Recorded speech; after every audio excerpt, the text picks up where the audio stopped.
ಅಲ್ಲಿಂದ ಆಚೆಗೆ ನಾಗೇಂದ್ರನ್ ಕೇಸಲ್ಲಿ ಪಾಪ ನಾಗೇಂದ್ರನ್ ಕೈಲಿ ರಾಜೀನಾಮೆ ತಗೊಂಡ್ರು, ನೈತಿಕ ಬೆಂಬಲ ಹೊತ್ತು, ನೈತಿಕ ಹೊಣೆ ಹೊತ್ತು, ಬೇರೆ ಕೈಲಿ ತಗೊಳ್ಳಿಲ್ಲ.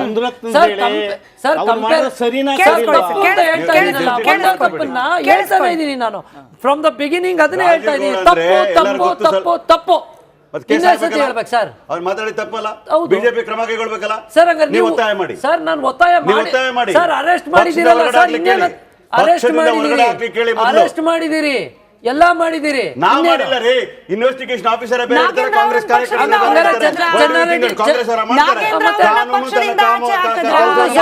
ಅದನ್ನೇ ಹೇಳ್ತಾ ಇರೋದು, ಅರೆಸ್ಟ್ ಮಾಡಿದಾರಲ್ಲ. ಸರ್ಕಾರ ಬೇರೆದಕ್ಕೆ ಸರ್ಕಾರ ನಮ್ದು ನಾವು ಮಾಡ್ತೀವಿ ಅಂತೀರಿ, ಅಲ್ಲಲ್ಲ ಸರ್ಕಾರ ನಮ್ದು ನಾವು ಮಾಡ್ತೀವಿ ಅಂತೀರಿ, ಇಲ್ಲ ಬೇರೆ ವಿಚಾರಗಳಲ್ಲಿ ಪೊಲೀಸ್ ತೋರು ಅಂತೀರಿ. ಹಂಗಾದ್ರೆ ಏನು ನಿಮ್ಮ ಅರ್ಥ?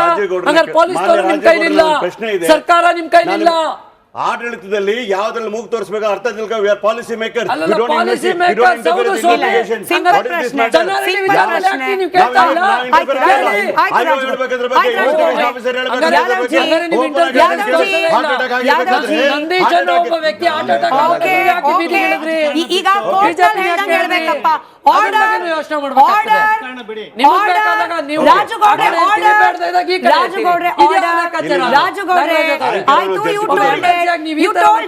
ಹೇಳಿದ್ರಿ order, let's maintain an order. Yadav G, ಪ್ರಶ್ನೆ ಸಿಂಪಲ್ ಇದೆ.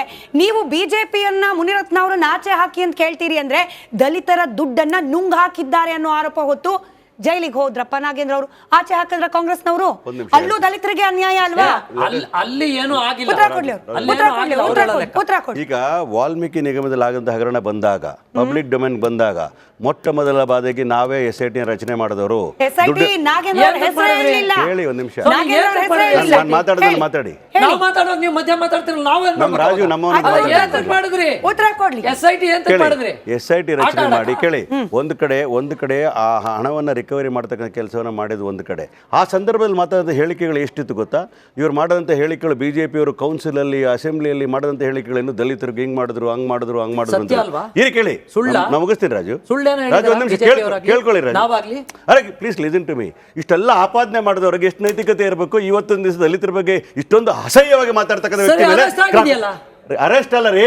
ನಿಮ್ಮ ಪಕ್ಷದ, ನಿಮ್ಮ ಮನೆಯಲ್ಲಿರ್ತಕ್ಕಂಥ ಕೊಳಕು ವ್ಯಕ್ತಿಯ ಹೊರಗಡೆ ಆಗ್ತಕ್ಕಂಥ ಕೆಲಸ ಯಾಕೆ ಮಾಡಲ್ಲ? ನಿಮ್ಗೆ ಯಾವ ನೈತಿಕತೆ ಮಾತಾಡ್ಲಿಕ್ಕೆ? ಎರಡನೇ ಮಾತು, ಮಾನ್ಯ ಒಕ್ಕಲಿಗರ ಬಗ್ಗೆ ಮಾತಾಡಿದ್ರಲ್ಲ, ಒಂದು ನಿಮಿಷ ಕೇಳಿ. ನಾವು ಈ ಹಾಸನ ವಿಚಾರದಲ್ಲಿ ಆ ಎಲೆಕ್ಷನ್ ಟೈಮ್ ಇತ್ತು, ಇನ್ನೊಂದು ಟೈಮ್ ಇತ್ತು, ಏನೇ ಇರಲಿ, ಆ ವಿಡಿಯೋಗಳು ಬಂದಾಗ ಏನು ಹೇಳೋದು, ದೇವೇಗೌಡರನ್ನ ಮುಗಿಸ್ಬಿಟ್ರು, ದೇವೇಗೌಡ ಫ್ಯಾಮಿಲಿನ ಮುಗಿಸೋಕೆ ಕೊಟ್ಟಿದ್ದಾರೆ, ಏನೆಲ್ಲ ಹೇಳಿದ್ರಿ, ಒಕ್ಕಲಿಗರ ವಿರೋಧ ಮಾಡ್ತೀವಿ ಅಂತ. ಇವತ್ತು ಹೇಳ್ತೀನಿ, ಒಕ್ಕಲಿಗರ ಬಾಯಿ ಬಂದ ಮಾತಾಡಿದ್ರು ಕೂಡ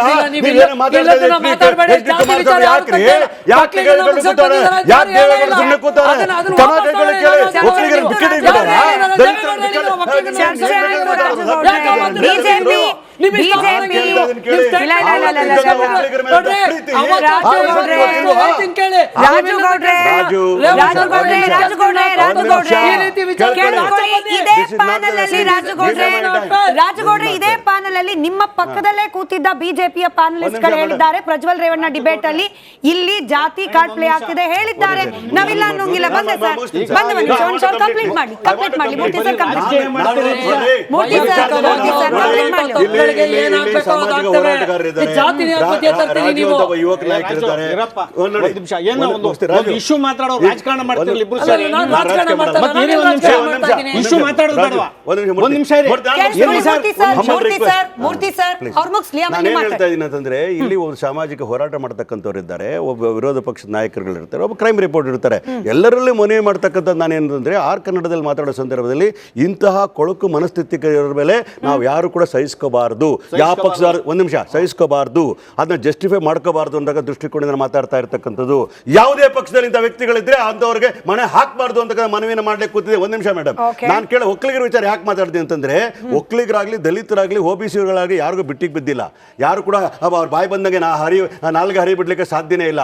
ಆವತ್ತಿನ ದಿವಸ ಏನೆಲ್ಲ ಮಾತಾಡಿದ್ರು, ಕಾಂಗ್ರೆಸ್ ಪಕ್ಷ ಒಕ್ಕಲಿಗರ ಫ್ಯಾಮಿಲಿನ ಹಿಂಗ್ ಮಾಡ್ಬಿಟ್ರು, ಹಂಗ್ ಮಾಡ್ಬಿಟ್ರು ಮಾತಾಡಿದ ಆರೋಶಕ್ ಅವರು ಇವತ್ತು ಅದ್ರ ಬಗ್ಗೆ ಒಕ್ಕಲಿಗರ ಬಗ್ಗೆ ಅವೇಳನವಾಗಿ ಮಾತಾಡಿದಾಗ, ಒಕ್ಕಲಿಗರ ಹೆಣ್ಣು ಮಕ್ಕಳಿಗೆ ಮಂಚಕ್ಕೆ ಕರಿಬೇಕಾದ್ರೆ ಆದ್ರೆ ಏನ್ ಮಾಡ್ತಾ ಇದ್ದಾರೆ ಆರ್ ಅಶೋಕ್ ಪ್ರಶ್ನೆ ನಾನು ಕೇಳ್ತಾ ಇದ್ದೀನಿ. ಅವ್ರಿಗೆ ಧೈರ್ಯ ಇಲ್ವಾ, ತಾಕತ್ತಿಲ್ವಾ ಒಕ್ಕಲಿಗರ ಬಗ್ಗೆ ಮಾತಾಡ್ಲಿಕ್ಕೆ ಪ್ರಶ್ನೆ ಕೇಳಿದ್ದೀನಿ. ದಲಿತರ ವಿಚಾರ ಬಂದಾಗ ಬಾಯಿ ಬಂದಂಗೆ ಮಾತಾಡ್ತಾರಲ್ಲ ಈ ಮುನಿರತ್ನ ಅವರು, ಯಾವ ಪಾರ್ಟಿಯವನಾಗಲಿ ಅವರ ಪಾರ್ಟಿಯವರದ್ದು ನೋಡೋಕೆ ಹೋಗ್ಬೇಡಿ. ಅವ ಸಮಾಜಕ್ಕೆ ಇರ್ತಕ್ಕಂಥದ್ದು ಸರಿನಾ ತಪ್ಪ, ಅಂಥವ್ರು ಜನಪ್ರತಿನಿಧಿ ಇರೋದು ಸರಿನಾ ತಪ್ಪ, ಅಂಥವ್ರು ಯಾವ ಪಾರ್ಟಿ ಅಂತ ಪಾರ್ಟಿಯವರಿಗೆ ನೈತಿಕತೆ ಪ್ರಶ್ನೆ ಮಾಡ್ತೀವಿ. ಅದಕ್ಕೆ ಮೂಢ ಹಗರಣವನ್ನು ತಗೊಂಡು ಮಾತಾಡ್ತಕ್ಕಂಥದ್ದಾಗ್ಲಿ, ಜಸ್ಟಿಫೈ ಮಾಡ್ಕೊಳ್ತಕ್ಕಂಥದ್ದಾಗ್ಲಿ ಅಥವಾ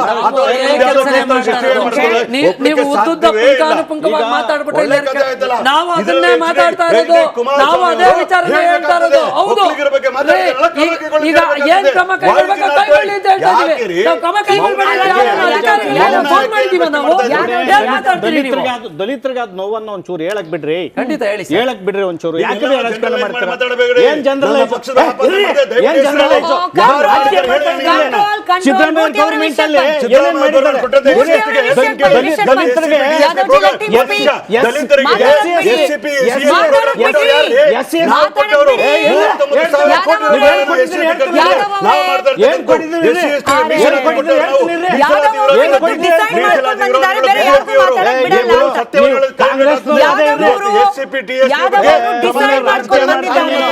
ಈ ದೇಶದಲ್ಲಿ ಕಾಣುತ್ತೆ ಕಾಂಗ್ರೆಸ್ ಪಕ್ಷ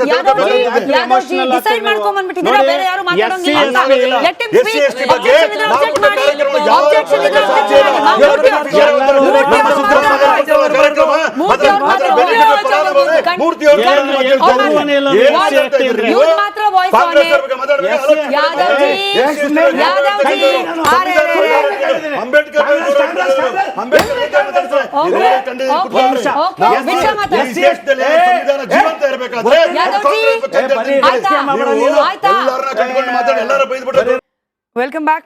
ಮತ್ತೆ ರಿಕ್ವೆಸ್ಟ್ ಪ್ಯಾನಲಿಸ್ಟ್ ಗಳಿಗೆ ಬೇಸಿಕ್ ಅಂದ್ರೆ ಒಬ್ರು ಹೇಳೋದನ್ನ ಕೇಳಿಸ್ಕೊಳ್ಳೋ ತಾಳ್ಮೆ. ಯಾದವ್ ಅವರೇ 1 ನಿಮಿಷ ಪೂರ್ತಿ ಮೂರ್ತಿ ಅವ್ರು ಹೇಳೋದು ಕೇಳಿಸ್ಕೊಬೇಕು, ಅದಾದ್ಮೇಲೆ ನಿಮ್ ರಿಯಾಕ್ಷನ್. ಅದಾದ್ಮೇಲೆ ನಿಮ್ reaction. If you want the debate to continue 1 minute ಪೂರ್ತಿ ಕೊಡ್ತೀನಿ. Respect for the panelist. Respect. Yadav ji 1 ನಿಮಿಷ ಪೂರ್ತಿ. ನೋಡಿ, ದಲಿತರು ನಾವು ಕಾಂಗ್ರೆಸ್ನವರೇ, ದಲಿತರು ಕಾಂಗ್ರೆಸ್ನವರೇ ಎಲ್ಲ ಉದ್ಧಾರ ಮಾಡಿರೋದು, ಕಾಂಗ್ರೆಸ್ನವರೆಲ್ಲ. ನಾನು ಕಾಂಗ್ರೆಸ್ನಲ್ಲಿ ಅನೇಕ ಪರಮೇಶ್ವರ ಸಾರು, ಮಾದೇವ್ ಸರ್ ಎಲ್ಲರ ಬಗ್ಗೆನೂ ಗೌರವ ಇದೆ. ಸೇಮ್ ಟೈಮ್ ಸಿದ್ದರಾಮಯ್ಯ ಅವ್ರ ಬಗ್ಗೆನೂ ಗೌರವ ಇದೆ ನಮ್ಮ ಬಗ್ಗೆ. ನಾವು ಹೇಳೋದು ಎಲ್ಲ ಪಕ್ಷದಲ್ಲೂ ಕೂಡ ಮುನಿರತ್ನ ಅಂತವರು ಬೇಕಾದಷ್ಟು ಜನ ಇದ್ದಾರೆ ಅಂತ ನನ್ನ ವಾದ. ನಾನಿಲ್ಲಿ ನನ್ನ ಮನದಾಳದಿಂದ ನೋವನ್ನು ಹೇಳ್ಕೊಂಡು ನಾಗರಾಜರವರು ಕೇಳಬೇಕು, 3 ಪಕ್ಷದವರು ಕೇಳಬೇಕು. ನೋಡಿ, ಪರಿಶಿಷ್ಟ ಜಾತಿಯವರಿಗೆ SC ST TSP ಹಣವನ್ನು ಅವ್ರ ಅಭಿವೃದ್ಧಿಗೆ ಸಂವಿಧಾನಾತ್ಮಕವಾಗಿ ರಿಸರ್ವ್ ಮಾಡ್ತಾರೆ. ಮಾಡಿದವರು ಯಾರು? ಕೇಳಿಸ್ಕೊಳ್ಳಿ ಯಾದವ್ ಅವರೇ, ಸತ್ಯವನ್ನು ಹೇಳಿ. ರಾಜ್ಯ ಕರ್ನಾಟಕ ರಾಜ್ಯ ಮೂರ್ತಿ ಸರ್ ವಾಯ್ಸ್ ಮಾತ್ರ ಆನರ್, ಬೇರೆ ಎಲ್ಲಾರ್ದು ಮೈಕ್ ಆಫ್. ಅದನ್ನು ಹೇಳಿ. ಎಲ್ಲಾರ್ದು ಮೈಕ್ ಆಫ್. ತಂದವರು ಯಾರು? ಯಾದವ್ ಜಿ ಕಾಂಗ್ರೆಸ್ ಅಂತ ಹೇಳ್ತಾರೆ, ದಲಿತರ ಬಗ್ಗೆ ಮಾತಾಡ್ತಾರೆ. ಮಾತಾಡಕ್ಕೆ ಬಿಡಲ್ಲ. ನಾವು ನಿಜ ವಿಚಾರನ ಹೊರಗಡೆ ಹೇಳಕ್ಕೆ ಬಿಡಲ್ಲ. 50 ವರ್ಷ ಬಗ್ಗೆ ಮಾತಾಡ್ತಿಲ್ಲ, ಕೇಳಿಸ್ಕೊಳ್ಬೇಕು. SC ST TSP ಬಗ್ಗೆ